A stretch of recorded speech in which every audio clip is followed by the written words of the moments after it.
Hey guys.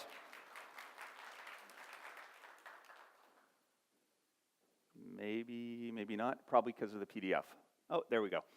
So I was listening to the folks from the last session talk about their careers and how their careers evolved over time, and don't expect everything to happen in your 20s and your 30s. And it was funny. I had put this slide together prior to that to kind of talk about what I had been. The history of my career and where I started.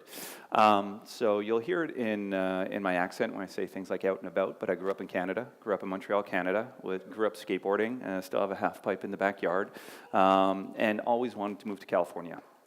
And was working part-time at McDonald's. That's how I paid for college. So I was, even back then from a customer service standpoint, at McDonald's in Canada is much more like In-N-Out down here is the analogy I always use. If you think about the kids who work at In-N-Out, that is great customer service, right? I would hire any kid from any In-N-Out in the state of California in a heartbeat. They understand customer service.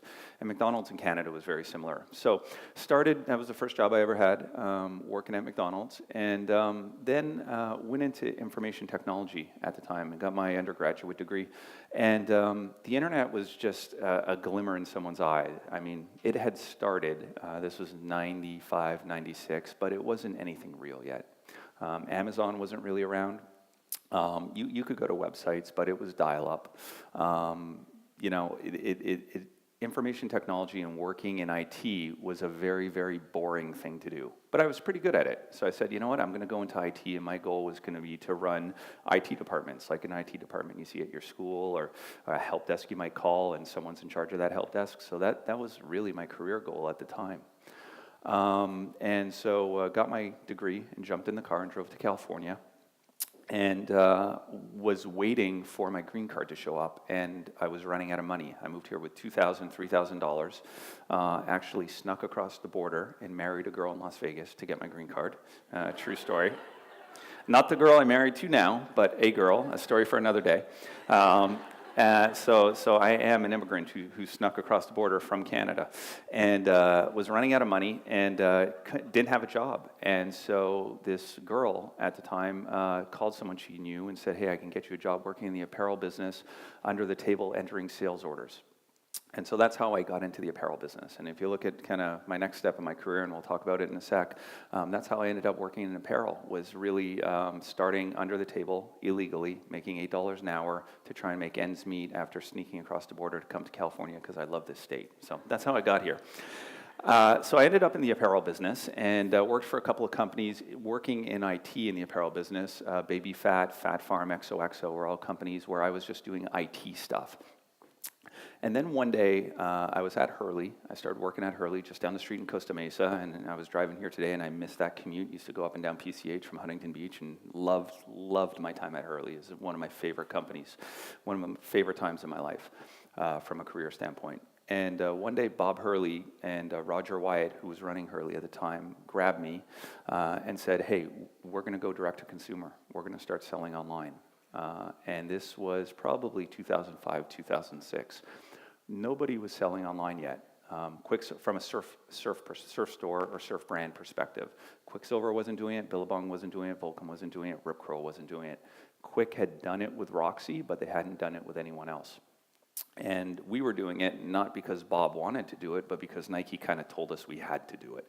And so Bob Hurley took me, put me in his pickup truck, and dragged me around to all the local surf shops up and down the California coast. And I was the guy who had to tell them that Hurley was going to start selling direct to consumer on Hurley.com.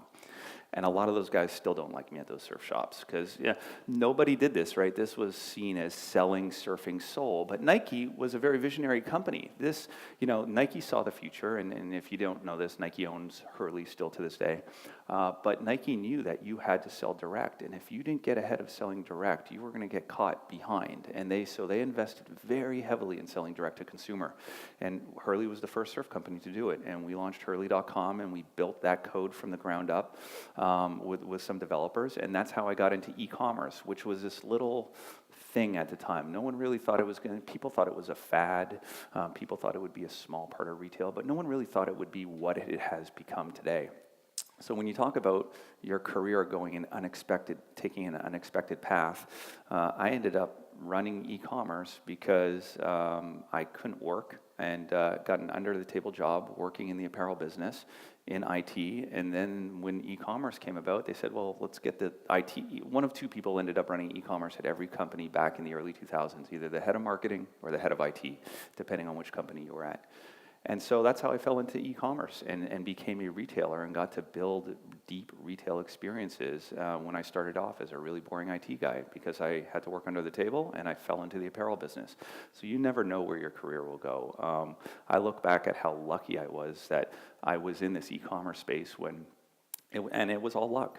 Sometimes there's no way I could have predicted this. If I had, I would have bought stock in Google, right? I would have bought stock in Amazon. I didn't know it was going to be this big, but it's kind of serendipitous how this stuff kind of happens. So did that at Hurley, went on to O'Neill. O'Neill had the same challenge as Hurley. They wanted to go online. They were worried about the core surf shops and pissing them off, to put it bluntly. And we did the same thing, and we launched O'Neill's first online store, and then went to Fox Racing, and where they had global e-commerce, and so ended up launching sites across the globe. And then had an opportunity to go to True Religion and run Omnichannel. Omnichannel is this idea of being able to sell any item you have in inventory across your enterprise to a consumer. So endless aisle, pick up in store, reserve online, pick up in store, have it shipped from the store. This idea of bringing it all together between brick and mortar retail and online retail is really what Omnichannel is.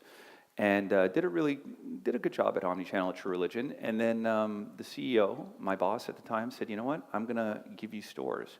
And I ended up not only being the guy running Omnichannel and doing all kind of the digital stuff, I had 15 district managers and 2,300 employees across the country in 160 stores.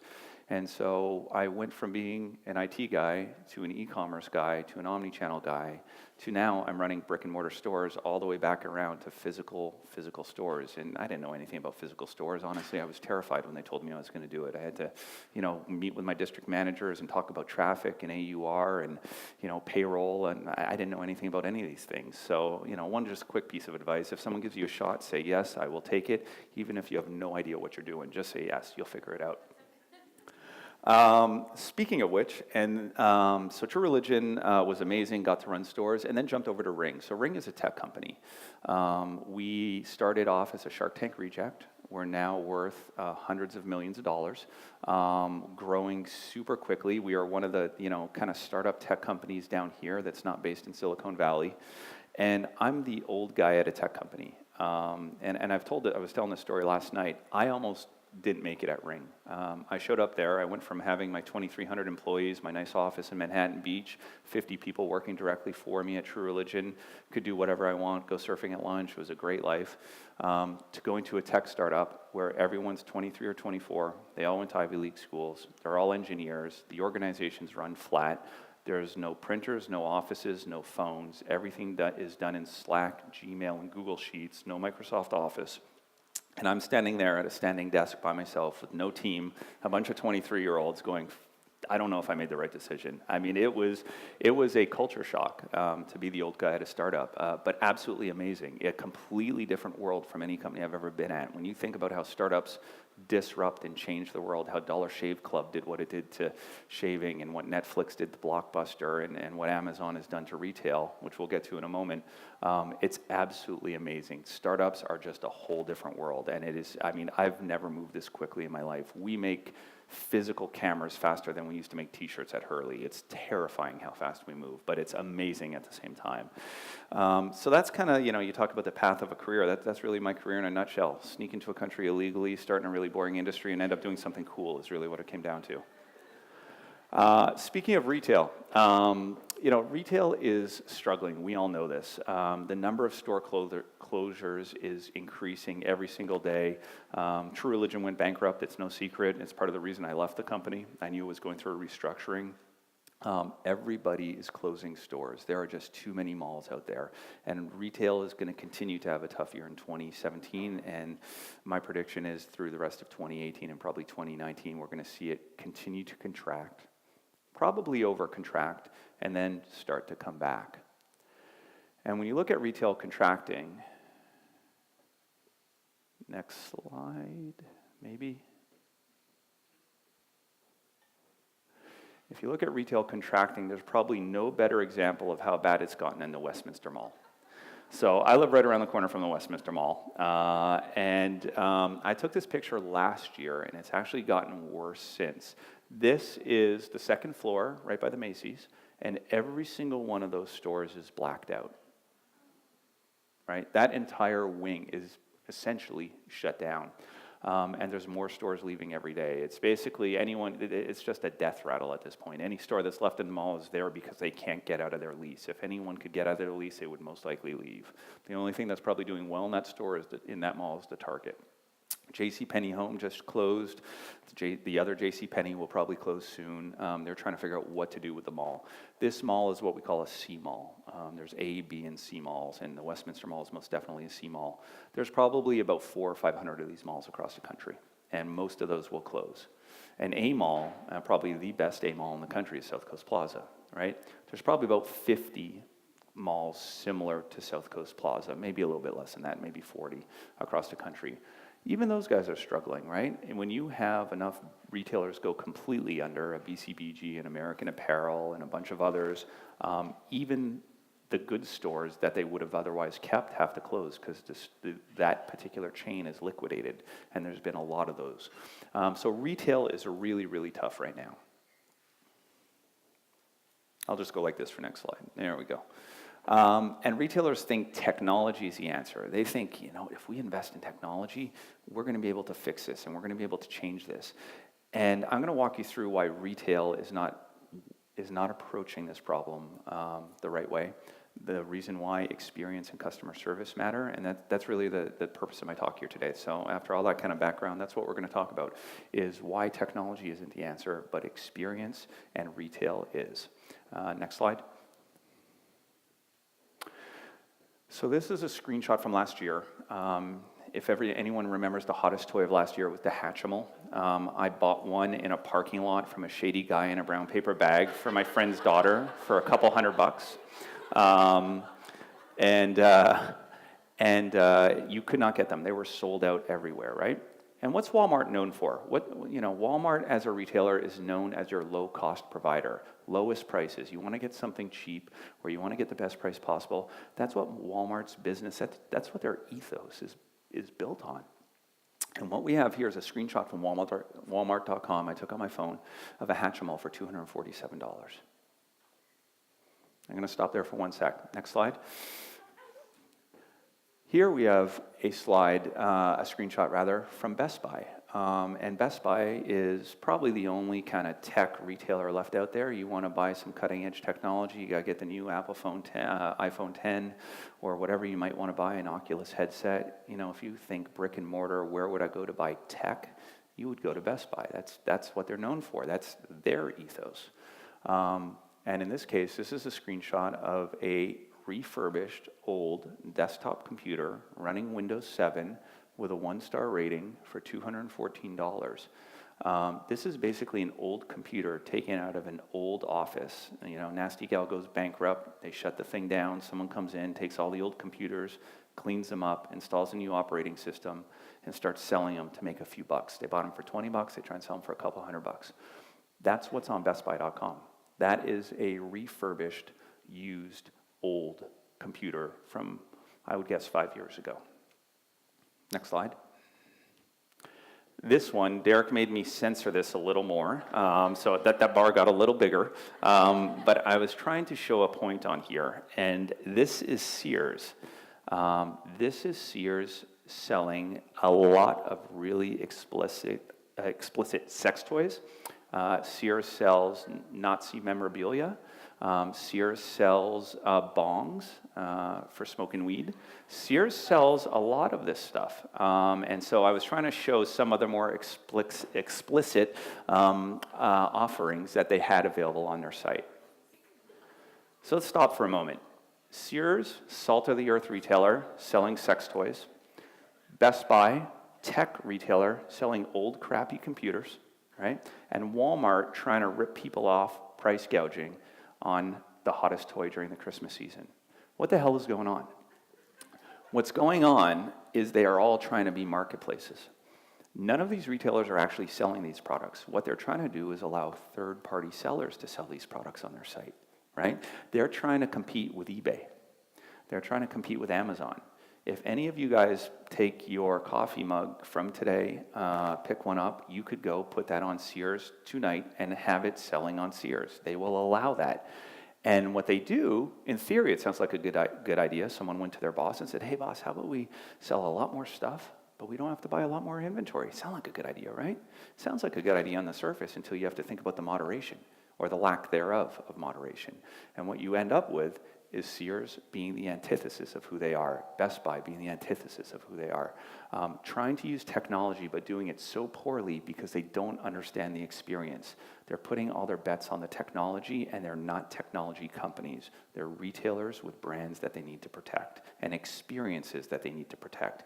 Think of your mom or your grandmother going to buy a computer on Best Buy and ending up with that computer. How pissed off would they be? Think about your mom, going to Walmart trying to buy their grandchildren a toy, and they're getting price gouged. They don't know it's a third-party retailer, right? All they think is Walmart knows that this toy's hot, and they're trying to rip me off and price gouge me.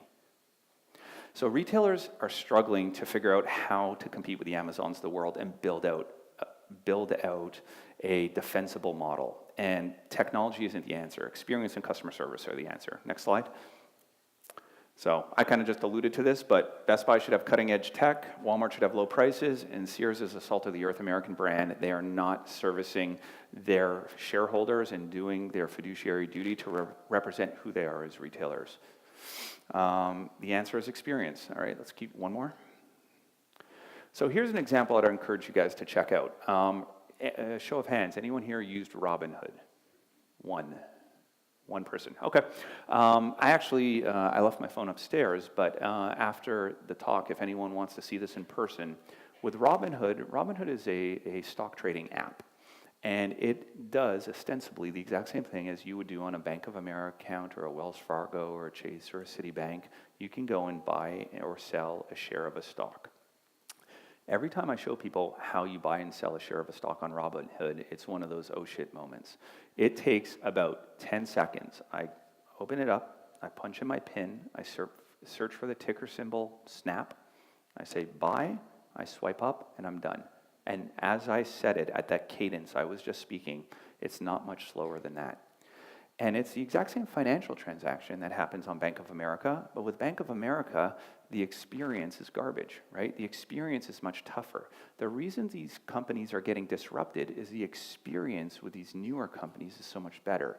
People have not put enough weight and are discounting the value of the experience. Just because you can functionally do something the same way doesn't mean it delivers the same experience. Next slide. Another example of that is Airbnb. Show of hands, who's ever used an Airbnb? All right, that's a lot more than Robinhood. There we go. Airbnb, for a long time, had a competitor named VRBO. VRBO is still around. Exact same inventory, right? Almost every single place in Mammoth, which is what I use Airbnb for, is the exact same condos you would see on VRBO. You can even just look at the logos and tell VRBO is kind of an old company with a not very tight experience. Customer service isn't great, right? It's an old company that was used to rent out timeshares and rent out properties, vacation rentals, before the Airbnb era happened. What Airbnb did, and Airbnb's worth tens of billions of dollars, and VRBO is not. What Airbnb did is they made and created a much more compelling experience. Great customer service, amazing, easy to use app, how you pay for it, how you leave ratings and reviews. It is just transformationally a better experience than what you get on VRBO, which is much more akin to, it's a hell of a lot closer to like almost renting a place on Craigslist, right? So experience, again, has created billions of dollars in market value for a company like Airbnb versus a VRBO. Next slide. So I was just joking around with my esteemed friend from Google here that I was going to give them a bit of a hard time as he's speaking next. But even in contextual commerce. So show of hands, who knows what contextual commerce is or have heard that term? Couple? One, two. So contextual commerce is commerce where you don't click. right? So any way you could buy something in one fell swoop without the traditional kind of click and buy that you do normally in e-commerce is considered contextual commerce. The best example of that, of course, is voice. And Amazon is winning in the voice space. I had one of those moments the other day where, I have an Alexa at home or an Echo, and I've used it to order stuff just to show people how well it works. Alexa, order me some more paper towels. Alexa, order me some toothpaste. But then we were making a fire. It got chilly a couple weeks ago. We were trying to pretend fall was here when fall really wasn't here yet. And I didn't have any fire starters. And so I leaned over and just said, Alexa, order me some Duraflames. And I didn't even think about it. But it was one of those moments where I was like, wait, that wasn't a gimmick. I wasn't trying to show people how cool it is to order via voice. I was just naturally ordering via voice. And I've caught myself 5, 6, 7 times since. I just order stuff all day on Alexa now at this point for reorders, right? And so even in contextual commerce, the experience, I believe, and I'd like to hear a counter argument in the next session, but I believe Amazon's going to win at this versus Google, even though I believe that Google Home's a better voice assistant. I think Google's done a tremendous job building out Google Home. But the challenge is they're depending on folks like Walmart and Target to actually ship those orders or fulfill those orders. And what Amazon's so good at is getting you product in a day or 2 days, right? And so when you think about experience and customer service, trying to put together something when it's not core to who you are as a business is really, really hard to do. Google will do it right, I have no doubt. The challenge is, I don't think Costco, Fry's, especially Fry's, by the way, but I don't think Costco, Fry's, Smart & Final, I mean, you could go down this list, and I bet you we would all rank these retailers in the same order of their likelihood in their ability to be a good partner to Google to fulfill the orders that come from Google Home, right? I'm pretty sure Fry's is going to be at the bottom of that list. I think Alto would do a pretty good job. Smart & Final, I'm doubtful. And even the big guys, I mean, they're just not as good as Amazon. And it's because Amazon has created that experience, that customer service, that expectation. I'm literally shocked when an Amazon order doesn't show up on time, right, from an Amazon Prime perspective. I'm stunned. I think it's happened once. That's how good they are. Next slide. So how do we use experience and customer service to stay ahead of the curve? So Ring, again, is a video doorbell company. Our mission is to reduce crime in neighborhoods. Everything we do is done through the lens of, does it reduce crime in neighborhoods?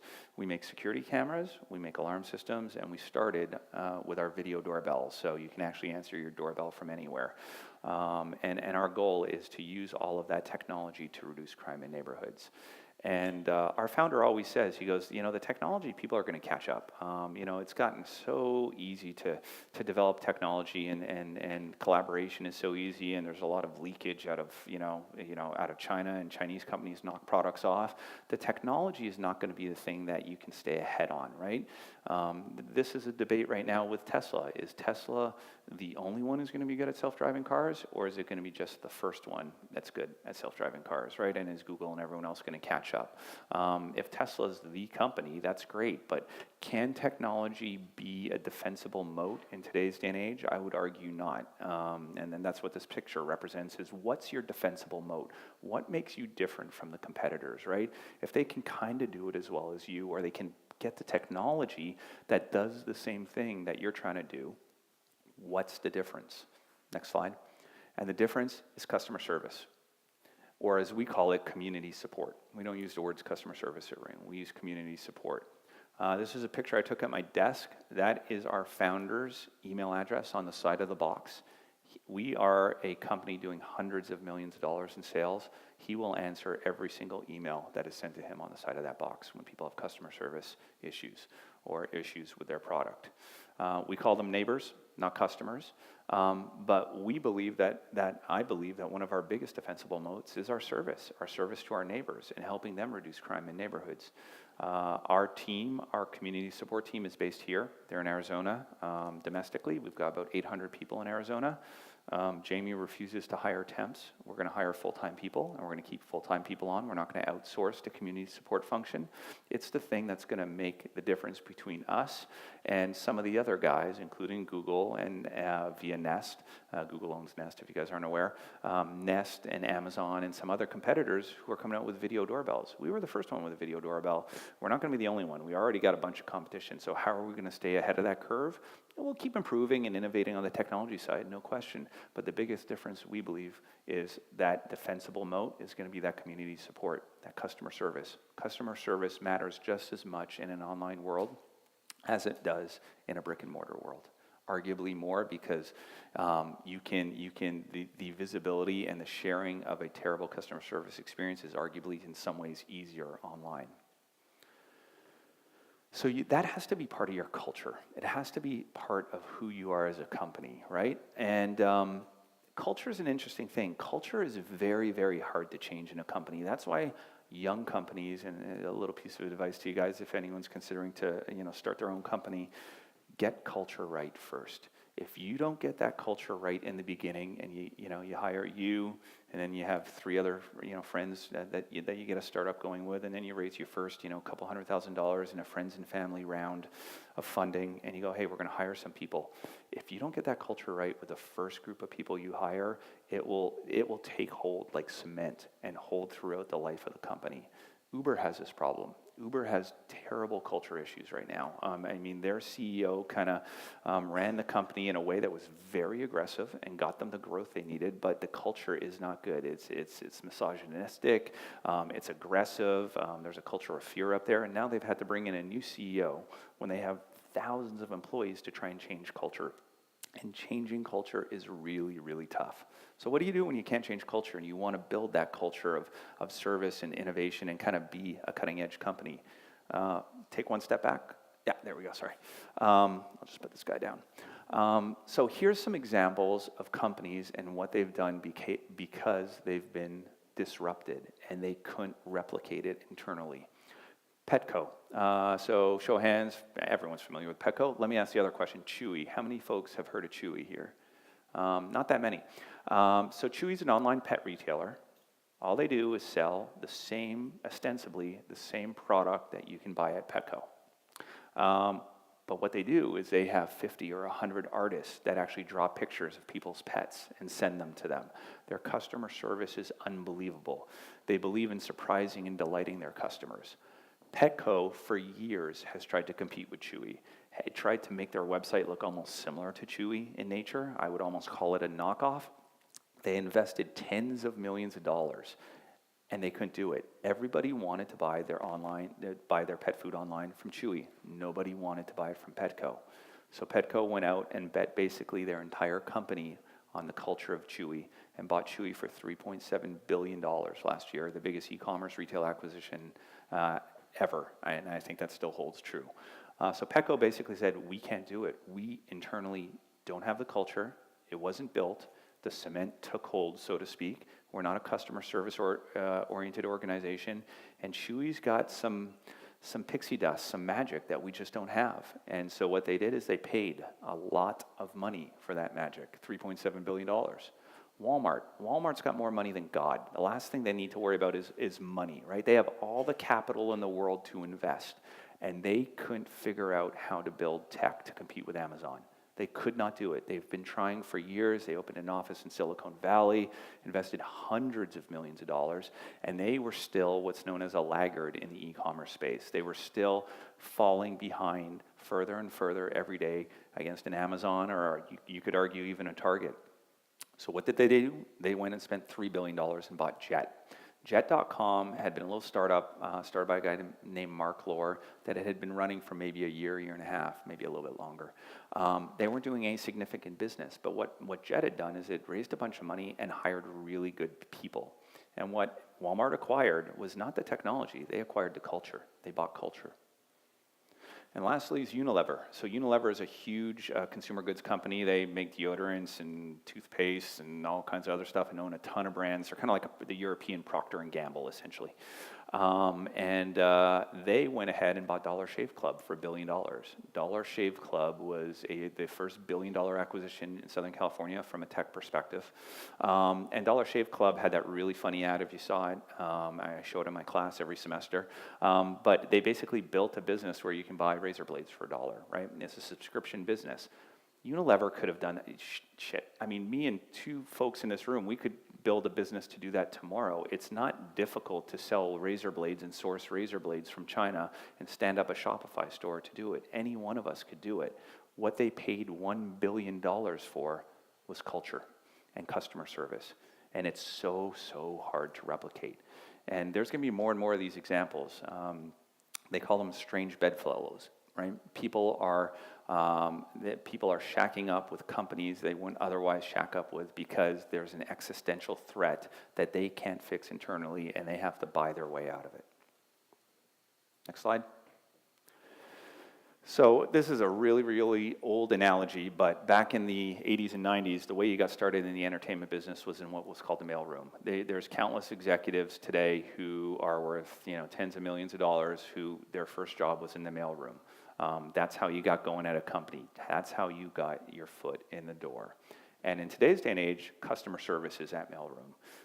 It's the feeder at Lululemon. Lululemon, that is, that's where when they have promising employees, it's either retail or customer service, and those people move up very quickly within the organization.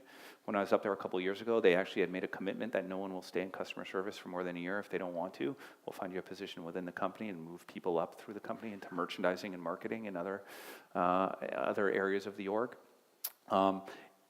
At a lot of companies, the right companies with the right culture, companies that respect customer service, and companies that believe that this represents the first touch point the consumer is going to have from an analog perspective with the brand, customer service is a great way to get into a great company. And if the company outsources customer service or they use a call center, their culture from a customer service and experience perspective probably isn't there. I had a terrible experience yesterday with Urban Outfitters. Had ordered a Christmas present. I guess my order got caught up in a fraud screen. It must have been 25 minutes before I talked to someone in the Philippines who wanted to talk about my fraud screen. And Urban Outfitters, I think they do a tremendous job merchandising. Stores are gorgeous. The site looks great. Customer service, my opinion of one, still a challenge for them, right? Still some work to be done there. So I think if you're looking, piece of career advice, if you find the right, and it ties into what the folks were saying in the last session, if you find a company that you love and you want to get in the door, and there's an opportunity in customer service, it's the new mailroom. It's arguably what I did when I was working for $8 an hour, entering sales orders, right? Just get in the door at the right company and let the rest kind of fall into place. Next slide. And lastly, customer service. Back to my McDonald's slide at the beginning. That's French. I worked at McDonald's in Canada. That says pour avoir contribué de façon exceptionnelle à la satisfaction totale du client. That's Quebecois French. That's why it sounds so funny.